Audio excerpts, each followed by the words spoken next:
Assalamualaikum warahmatullahi wabarakatuh. Saya Silvani Umi Rahayu dengan NIM 21114004012. Di sini saya akan melafalkan dan menjelaskan hadis ke-10 tentang tegur sapa dengan non-muslim untuk memenuhi tugas mata kuliah hadis tarbawi dengan dosen pengampu Dr. Zulheldi MAG.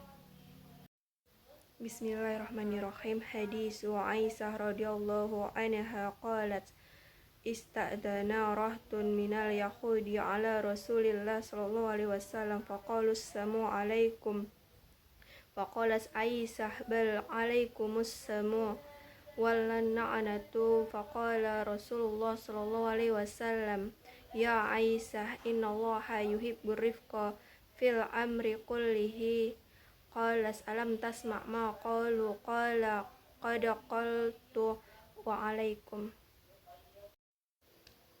Baiklah, selanjutnya saya akan menjelaskan hadis ke-10 ini, yaitu tentang tegur sapa dengan non-muslim.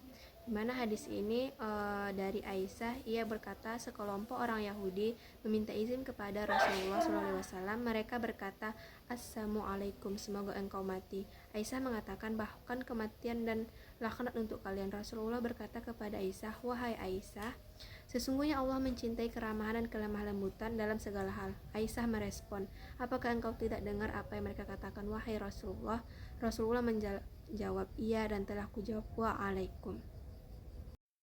Di mana hadis ini menjelaskan bagaimana sikap seorang muslim terhadap orang non-muslim yang dalam hal ini berperilaku tidak baik kepada kaum muslimin. Dalam hal ini Rasulullah SAW di sini disebutkan bahwa ista'dzana rahtun minal yahudi, pada sekelompok orang Yahudi yang meminta izin kepada Nabi atau numpang lewat atau berpapasan dengan Nabi, bertemu dengan Nabi. Kemudian hadis ini jeleknya mereka, kemudian mereka menegur Nabi. Teguran mereka itu adalah Assalamualaikum, yaitu yang artinya kecelakaan atas kamu. Jadi dia menyumpahi Nabi untuk celaka, bukan seperti seorang muslim ketemu dengan muslim lainnya mendoakan untuk selamat. Jadi bagaimana Nabi yang menghadapi orang muslim yang berperilaku buruk? Dalam hal ini terlihat bahwasanya Aisyah radhiyallahu anha, istri Rasulullah SAW, tidak bisa menerima. Dia langsung bereaksi, dia marah, kemudian menjawab dengan jawaban yang termasuk emosional. Bal alaikumus samu wallanakhtu walla'anatu, bukan kamu salah, bukan kami, bukan Rasul, bukan kaum muslimin yang celaka. Alaikumus samu, atas kamulah kecelakaan itu, ditambah lagi dengan laknat. Jadi makna menyumpahi yang pertama itu assalamualaikum. Aisyah membalas dua, yaitu wa'alaikumussalam wala'anat. Menghadapi kenyataan itu Nabi menegur Aisyah. Rasulullah SAW berkata, ya Aisyah, innallaha yuhibbur rifqa fil amri kullihi. Hai Aisyah, jangan begitu, tidak boleh begitu. Sesungguhnya Allah menyukai berlemah lembut kepada segala urusan. Kemudian Aisyah awalnya tidak terima. Kemudian jawab Nabi, alam tasma' qulu, kenapa engkau malah menyalahkanku? Kata Aisyah, bukanlah mereka yang salah, apakah engkau tidak mendengar apa yang mereka katakan? Mereka yang dulu berkata jelek, mendoakan kita celaka, menyumpahi kita celaka. Apa kamu tidak dengar? Ya Rasulullah. Di sini Rasulullah mengatakan, saya sudah mendengar. Qad qultu alaikum, saya sudah menjawab karena saya mendengar apa yang mereka katakan. Saya sudah menjawab, jawaban saya wa'alaikum, pendek tapi maknanya sama dengan mereka. Seperti Muhammad, engkau celaka, hendaknya engkau celaka. Kemudian menjawab, kalau begitu kamu juga ya sama saja. Jadi intinya di sini kaum muslimin dalam hal ini Rasulullah SAW berikan contoh ketika seorang muslim memberikan sikap yang seperti itu, kita tidak perlu menyikapi dengan sangat emosional, berlebih-lebihan seperti yang dilakukan oleh Aisyah yang mengarah ke situ tapi tidak dengan sikap tenang yang dilakukan oleh Aisyah yang mengarah tenang sebagaimana yang diperankan oleh Rasulullah SAW. Hal ini menunjukkan bahwasanya kaum muslimin itu bukan orang-orang yang suka berantem jika bermusuhan sebagaimana yang seringkali distereotipkan kepada kaum muslimin, disangka burukkan kepada kaum muslimin bahwasanya dia itu suka cari masalah. Padahal di sini Rasulullah SAW menegurnya kaum muslimin itu kemudian mempraktekkan bahwa mereka tidak relatif atau kreatif atau bersikap itu reaktif atau malahan mereka yang memulai. Jadi di sini terlihat betapa kaum muslimin itu memiliki namanya akhlak yang tinggi, di antaranya dia menjadi orang yang mudah terjatuh pada provokasi non muslim untuk bertindak saling menjelekkan. Jawaban Nabi ini yang dipakai untuk non muslim yang tidak berkata jelek seperti itu, yaitu menjawab waalaikum, di mana jawaban Nabi ini sama dengan artinya sama dengan jawaban salam seorang non muslim ini. Kemudian seringkali kita temukan dalam suatu keluarga memiliki beberapa agama yang dianut oleh anggotanya. Dalam Indonesia kan ada 6 agama gitu kan.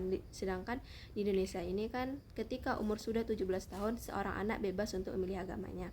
Nah, sehingga hal ini memunculkan beberapa pertanyaan tentang batasan pergaulan antara anggota keluarga. Apakah seorang muslim boleh mendoakan keluarga non muslim yang telah meninggal? Apakah boleh seorang muslim mengikuti ritual agama lain? Nah, kemudian seorang dokter Muhammad Yunus Siddiq MA, secara umum pergaulan sehari-hari antara muslim dan non-muslim tidak ada bedanya dengan sesama muslim, terutama dalam hal muamalat. Maka orang muslim boleh berjual beli, pinjam meminjam, sewa menyewa, upah mengupah, bantu membantu dalam urusan keduniaan, gotong royong, kepemilikan bersama, kerjasama, bisnis, dan lain-lain dengan orang yang non-muslim, apalagi dengan anggota keluarga sendiri walau agamanya berbeda.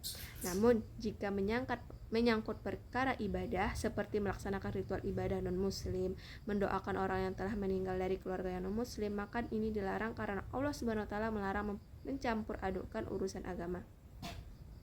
Allah berfirman dalam surah Al-Kafirun yang artinya, katakanlah hai orang-orang kafir, aku tidak akan menyembah apa yang kamu sembah, dan kamu bukan penyembah Tuhan yang aku sembah, dan aku tidak pernah menjadi penyembah apa yang kamu sembah, dan kamu tidak pernah pula menjadi penyembah Tuhan yang aku sembah.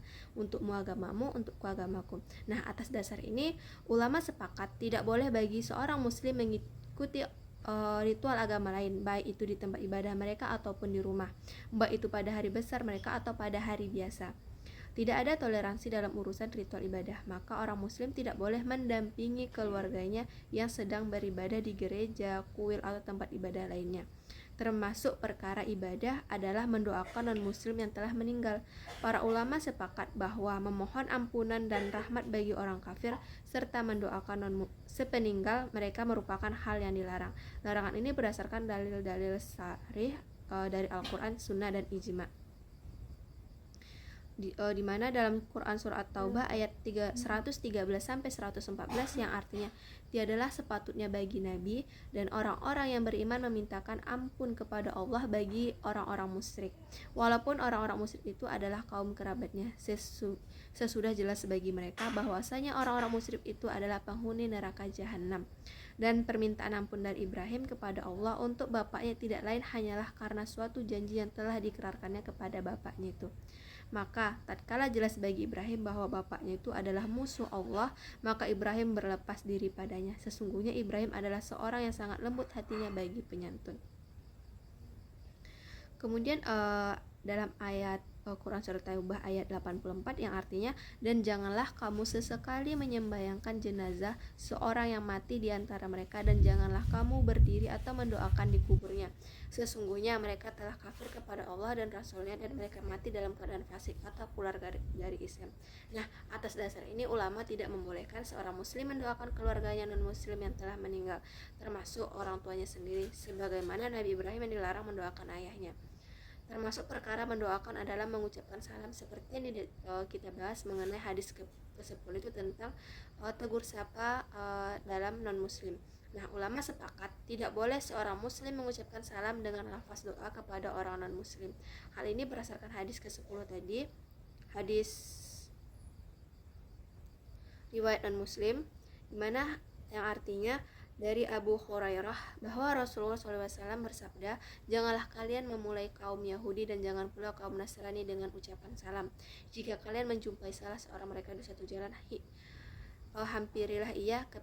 himpitlah ia ke pinggir. Namun jika ada non-muslim mengucapkan salam kepada kita, maka kita cukup menjawab dengan kata waalaikum. Hal ini berdasarkan hadis uh,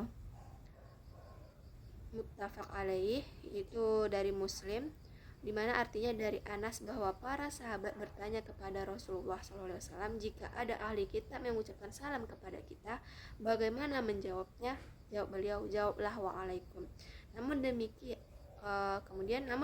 jika kita berpapasan dengan orang non muslim, maka kita tetap dianjurkan untuk bersikap santun tanpa harus mengucapkan salam Assalamualaikum, bahwa jika disakiti sekalipun tidak perlu kita balas dengan menyakitinya. Seperti yang dijelaskan dalam hadis ke-10 ini kan tadi, yang artinya dari Aisyah telah datang meminta izin kepada Rasulullah SAW sekelompok orang Yahudi. Mereka berkata, Assalamualaikum, celakalah atas kalian. Aisyah langsung menjawab bahwa kecelakaan dan laknat atas kalian.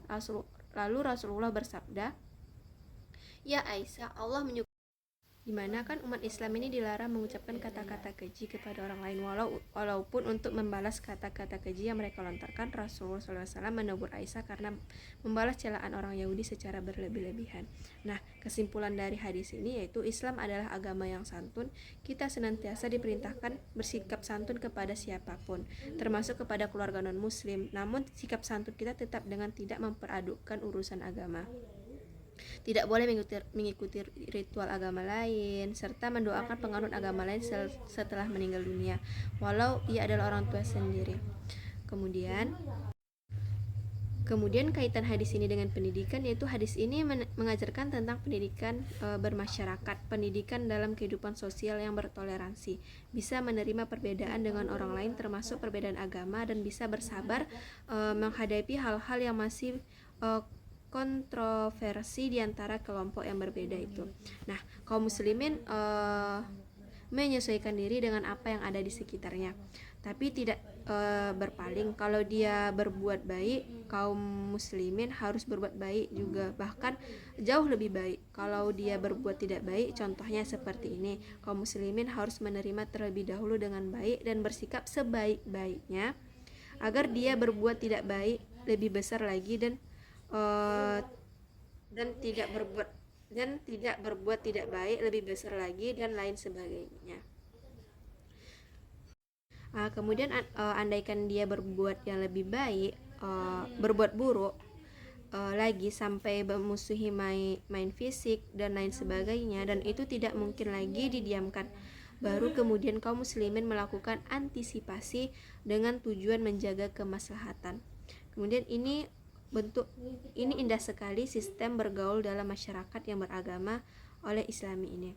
Kemudian kaitan hadis ini dengan pendidikan dapat juga kita sebutkan bahwasanya hadis ini berbicara tentang pendidikan keluarga, di mana di sini Nabi melakukan dua hal terhadap keluarganya, dalam hal ini Aisyah. Yang pertama, Nabi mengajarkan dalam hal ini, dia memberikan nasihat kepada Aisyah ketika ada yang keliru. Dia sebutkan makna yang baiknya, innallahu yuhibbu rifqa fil amri kullihi. Ketika menurut dia Aisyah ini salah, respon terkesan kasar.